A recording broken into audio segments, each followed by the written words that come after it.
اسمه. انت ازاي تتكلم عنه بالاسلوب ده على الهوا وعنده اولاد وعنده عيله؟ الكلام ده غلط سعاده المستشار. انت بتقول انا راجل دوله، راجل دوله يتكلم بالطريقه دي على الناس؟ ده انت ما بتقبلش في ولادك كلمه، ازاي تقبل على ولاد الناس الكلام؟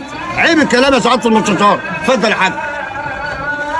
الكلام اللي انت بتقوله ده يا سياده المستشار غلط، لان الراجل ده امام مسجد وكلها توثق فيه وبنصلي وراه، حتى هنقوم نصلي الفجر دلوقتي وهو بيصلي الامام بتاعنا.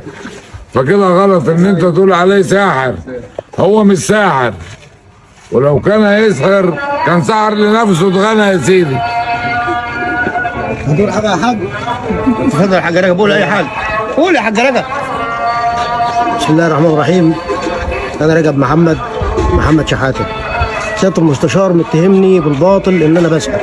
انا راجل امي وراجل لا بعرف لا اسحر ولا بعرف اعمل اي حاجه، وقسما بالله العظيم مره تانيه ان انا ما بعرف اعمل الحاجه دي. واللي بيعمل الحاجه دي اصلا بيبقى راجل مشرك بالله، والاشراك بالله ده اشراك يعني ربنا سبحانه وتعالى بيبقى نازع من قلبه الرحمه في الدنيا وفي الاخره.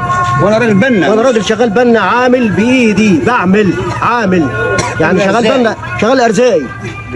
يعني لو تيجي حضرتك تتفرج على المعيشه بتاعتنا اللي احنا عايشينها او البيت اللي انا عايش فيه مش هترضاها انت نفسك. وسمعة ولادي، وسمعة ولادي طبعا. ده كده غلط، ده تهريج، ده كده ما ينفعش، ده تهريج، وحرام عليك لما تشوه سمعتي بالطريقه دي. ده راجل معاه عيال ومعاه اولاد ومعاه اسره، ازاي يشركوا معايا بنات ومعايا عيال برضه على وش جواز، ومعايا بنات على وش جواز. اتكلم انت، بتتكلم حرام لما تقول عليا بالطريقه دي.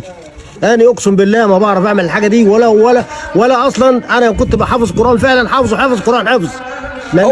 هو ده اللي خلى الزمالك يتغلب 4-1. ما بعرفش. هو ده اللي خلى الواد امبارح ما عنديش خط ولا كان بيقلش وبيجلي. لعيبتك تعبان وشكرا. سحر الكوره فيها سحر. كان في السودان خدت كاس العالم لو بالسحر.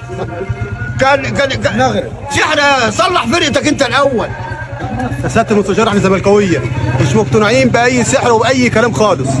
كلام كله ده مفيش اي حاجه خالص. احنا زملكاويه وجنبيه مفيش اي حاجه خالص.